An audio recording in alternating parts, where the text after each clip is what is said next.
Hello, folks. Um, this short little video here is I'm making this for my fourth period class today because I didn't get to some of their stuff. Um, so I wanted to make sure that I covered it because I want everybody not to guess and be prepared. So here we're talking about variables. One of the variables, or the type of variables we call them, is independent versus dependent. The independent variable is the thing that I am manipulating myself. And in class, I ran over there and I turned on and off. So I manipulated the switch. The physicality of me going up and down with the switch is what I manipulated. What happened? That question in itself gives us the dependent variable. So I changed the position, thus the lights went on and off. The next one here is just going to give us a greater explanation for independent versus dependent.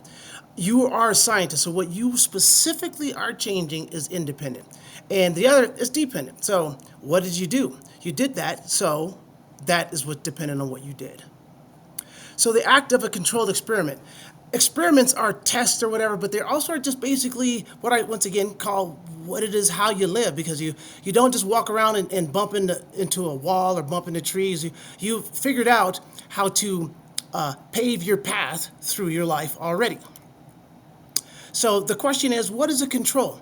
Control sounds exactly like it is. So if a pot is boiling over and you take a lid and you put the top on that pot, you're controlling that situation. You are actively and thinking about it physically about what is happening in that scenario. A control also, in a scientifically speaking, a control is something that is, we use it as like a snapshot of what actually happens. So if normally I walk over and I flip the switch, normally if it turns on, that is the control group. Without a doubt, that's what happened. Now, the experimental group then becomes, I would do the same thing with another group of kids, and I would do it with my left hand, my right hand, and different kids in the room and different settings and all of these type of things. So controlled experiments are your active living. So what it is that you are doing is manipulating people into your point of view, and you're designing these controls and you're using these controls daily for how it is that you survived and made it this far in your life. So testing your hypothesis, here's how you should think of it. It is how you put yourself in somebody else's shoes so that you can help them understand your point of view.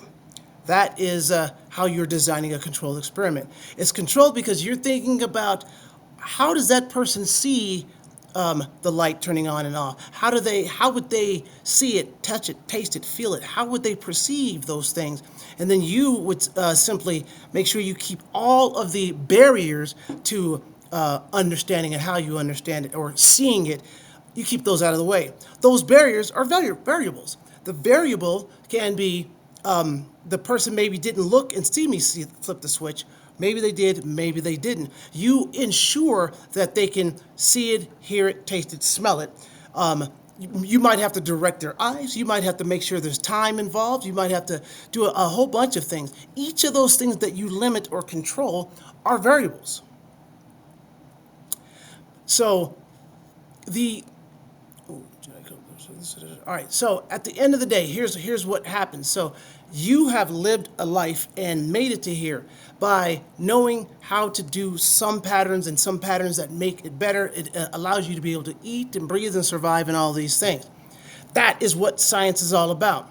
It's about using your perspective and noting that perspective to convince others and use others' ideas to get your point across. It is manipulation at its very heart. I'm trying to convince you that phenomena I witnessed happened. But in order to do that, I've got to know about you. I've got to control the variables. I've got to control everything that's in the way of you understanding and seeing it, feeling it, tasting it, touching it in the way that I did, so that you can support my particular cause. All I really want to do is have more support for me. So if you support me, that's a good thing. When you're against somebody, it's not such a good thing. So you want more and more support. And that's it in a nutshell.